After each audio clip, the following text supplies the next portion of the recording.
My God, क्या बात है, क्या बात है। अगले सर ने तो बवाल ही कर दिए हैं। जैसे दोस्तों पता है खेसारी लाल यादव का ये तेल सॉन्ग सारेगामा भोजपुरी हम से रिलीज हुआ है और काफी बवाल का सॉन्ग रिलीज हुआ है।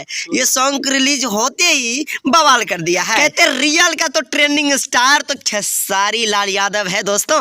जैसे ना आप लोगों ने हर एक गाना को बवाल कर दिया, दरिया बढ़िया लगेला वो भी गाना को आपने बवाल कर दिया। और दूसरा नंबर ये गाना आया है तेल। वाह क्या बात है यार, हम तो सुपरस्टार खेसारी लाल यादव के बहुत ही बड़े फैन। अगर आप भी सुपरस्टार खेसारी लाल यादव के बहुत बड़े फैन हैं तो आप लोग जाइए सारेगामा भोजपुरी हम पर ये सॉन्ग रिलीज हुआ है और सॉन्ग को ज़्यादा से ज़्यादा प्यार दीजिए और ज़्यादा से ज़्यादा शेयर कीजिए। काफ़ी ट्रेंड कर रहा है सॉन्ग और सुनने के लिए अपडेट पाने के लिए इस चैनल को सब्सक्राइब भी कर सकते हैं। और मिलते हैं आप लोगों को नए अपडेट के साथ, तब तक के लिए जय हिंद।